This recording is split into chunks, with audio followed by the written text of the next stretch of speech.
काली मिर्ची और तिल्ली के, काली तिल्ली के 7 दाने, एक काली मिर्ची और तिल्ली के, काली तिल्ली के कितने दाने?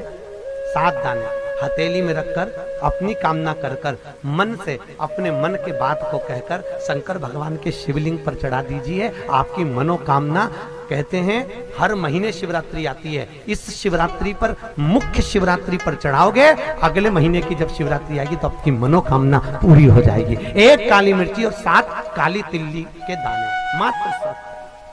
महाराज, जिसके घर में क्लेश रहता हो, बहुत ज्यादा लड़ाई झगड़े हो रहे हैं, सास बहू के झगड़े, ना बहू कुछ सुनने को तैयार ना सास सुनने को तैयार, और घर में बेचारे पुरुषों की आपत, यहाँ भाई भाई झगड़ रहे हो, सास बहुएं झगड़ रही हो, कुछ मत करिए।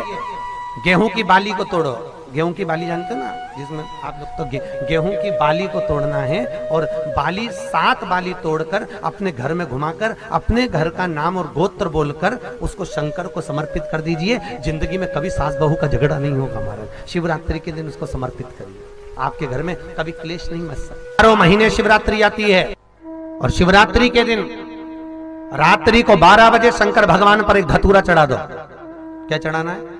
जम के बोलिए जरा, धतूरा। ये शंकर भगवान को धतूरा चढ़ा दो।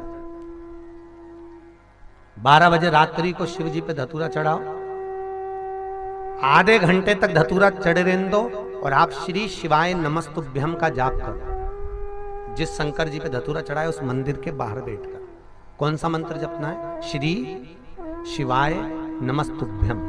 फिर से बोलो, श्री शिवाय नमस्तुभ्यम। धतूरा चढ़ाकर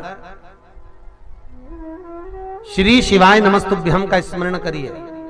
और जो दुकान नहीं चलती हो, घर में लक्ष्मी नहीं टिकती हो, खेत में फसल अच्छी नहीं आती हो, संपदा नहीं आ रही हो, बस उस धतूरे को लाल वस्त्र में बांधकर अपनी दुकान में, अपने व्यापार में, अपने घर में रात को 12:30 बजे उठाकर लाओ, और 4 बजे के पहले उसको अपनी दुकान, व्यापार, व्यवसाय में उसको बांध दीजिए। और अगर जो जमीन फसल सही नहीं दे रही हो, उस जमीन में ले जाकर गाड़ दीजिए। आपको जीवन में कभी तकलीफ नहीं भोगना पड़ेगी, लक्ष्मी बढ़ती चली जाएगी महाराज, संपदा बढ़ेगी। जो व्यक्ति ज्यादा बीमार रहता हो, बहुत बीमारी उसको घेरे रहती हो, परेशान रह रहा हो, बीमारी बनी हुई है, तो बोर चढ़ाइए। बेर, क्या बोलते हैं यहाँ पर? बेर की बोर, वो खाने वाला बेर जो होता है, उस बेर को 7 बेर ले लो, और 7 बेर को लेकर अपने ऊपर से घुमाकर शिवरात्रि की दोपहर के 12 बजे शंकर भगवान के शिवलिंग पर ले जाकर उस बेर को चढ़ा दीजिए। आपका रोग, आपकी बीमारी मात्र 3 महीने के अंदर समाप्त